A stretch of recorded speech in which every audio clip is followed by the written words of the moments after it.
Hello दोस्तों, तो कैसे हैं आप सब। स्वागत है आपका आज की एक और नई कहानी में। यह कहानी राजस्थान के कोटा शहर की एक सच्ची घटना से प्रेरित और किसी के असफल प्यार और प्रतिशोध की कहानी है। सपना, सलोनी और उसके मासूम दोस्तों की दास्तां जो समय के दुष्ट चक्र में फंस गए और उस मोड़ पर आके थम गए जहां मौत उनका इंतजार कर रही थी। चलिए कहानी शुरू करते हैं। राणा साहब एक बहुत अमीर और आलीशान हवेली का मालिक था। उन्हें अपने से 10 साल छोटी उम्र की लड़की से प्यार हो गया था, लेकिन वो लड़की राणा साहब को अपने प्यार के मायाजाल में फंसा के उनकी जायदाद को छीन लेना चाहती थी। और एक बार उस लड़की ने अपने प्रेमी के साथ मिलकर राणा साहब को मार मार कर जिंदा जमीन में दफना दिया था। राणा साहब चीखे चिल्लाए, लेकिन उस लड़की ने उनकी एक ना सुनी। बाद में राणा साहब ने मरते मरते श्राप दिया, मैं किसी को छोड़ूंगा नहीं, हर प्रेमी को मार दूंगा जिस तरह मेरे साथ धोखा हुआ है। मैं हर प्रेमी को मिटा दूंगा, मैं सबको मिट्टी में मिला दूंगा। और राणा साहब की मौत हो गई। उस दिन के बाद वो जगह और हवेली शापित हो चुकी थी। वहाँ जो भी जाता था वो कभी वापस नहीं आता था। आज भी राणा साहब की प्रेतात्मा वहाँ घूमती रहती है। कुछ दिनों बाद उस हवेली पे एक प्रेमी कपल वहाँ पे घूमने के लिए आए। सपना और रजत, उन दोनों की सगाई हो चुकी थी, लेकिन शादी करनी बाकी थी। सपना अपने घर में किसी को कुछ बताए बिना रजत के साथ आई थी। सपना और रजत मजाक मस्ती में उस जगह पहुँच गए जहाँ पे राणा साहब को जिंदा दफन किया गया था। अचानक रजत उस जगह पे गिर गया और उसका पैर जमीन में नीचे धंसने लगा। यह देखकर सपना डर जाती है और मदद के लिए चीखने चिल्लाने लगती है, लेकिन कोई भी उसकी आवाज नहीं सुन पाता।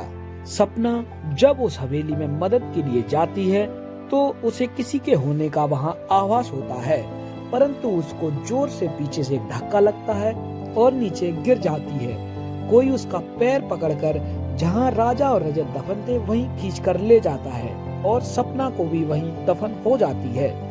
जब वह शाम को अपने घर नहीं पहुंचती, तब उसकी बहन सलोनी अपने पति समीर और कुछ मित्रों के साथ उसको ढूंढते ढूंढते उस हवेली में पहुंच जाते हैं। समीर एक पैरानॉर्मल एक्टिविटी का एक्सपर्ट है। जब वो उस हवेली पर पहुंचे तब समीर को पता चला कि यहाँ पर बुरी आत्मा का वास है।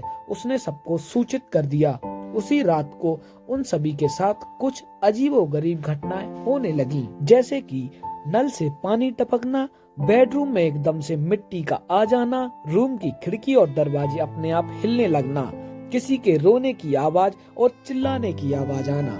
यह सब देखकर वो सब डर जाते हैं और उनमें से एक भागने की कोशिश करता है, लेकिन राणा साहब की आत्मा उसे भी जिंदा दफन कर देती है।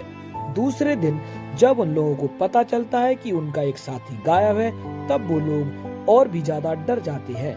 लेकिन समीर बताता है कि हमें यहाँ से बाहर निकलना है तो हमें उस आत्मा को बुलाना होगा और उनसे पूछना होगा कि आखिर वो क्या चाहती है। डर के मारे सभी लोगों ने समीर की बात मान ली और आत्मा को बुलाने की तैयारी हो गई।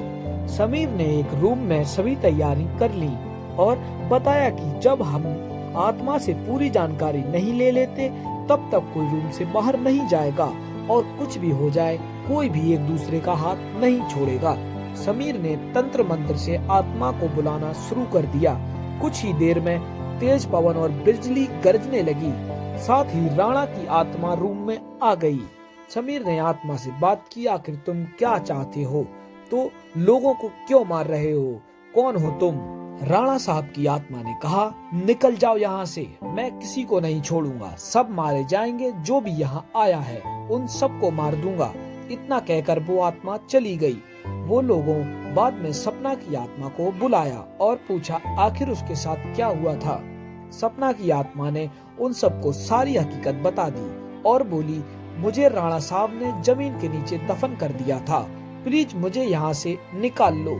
सलोनी ने अपनी बहन सपना से पूछा, राणा साहब की आत्मा को कैसे मारा जाए। सपना ने बताया, जहाँ राणा साहब ने हम सबको दफनाया है वहाँ पास में माताजी का एक त्रिशूल है। उस त्रिशूल से राणा साहब की आत्मा को मारा जा सकता है और इस महल को उनकी चंगुल से बचाया जा सकता है। इतना कहकर सपना की आत्मा वहां से चली गई। समीर, सलोनी और बाकी दोस्त लोग तुरंत उस जगह पे गए जहां राणा साहब को दफनाया था। राणा साहब की आत्मा ने उन सभी को त्रिशूल के पास से जाने से रोका, लेकिन सलोनी किसी तरह उस त्रिशूल के पास पहुंच गई और त्रिशूल से राणा साहब पे वार किया। कुछ ही देर में राणा साहब और उसके साथ जो भी आत्माएं रहती थी उन सभी को मुक्ति मिल गई, जहां राणा साहब को दफनाया था। और इस कहानी का यही अंत होता है। आपको हमारी कहानी कैसी लगी यह हमें कमेंट बॉक्स में जरूर दबाएं और घोस्ट वॉइस पर स्टोरी सुनने के लिए आपका तहे दिल से धन्यवाद। अगर आप हमारे चैनल पर नए हैं तो चैनल को सब्सक्राइब करें और बेल आइकन जरूर दबाएं। आपका दिन शुभ हो। Thank you.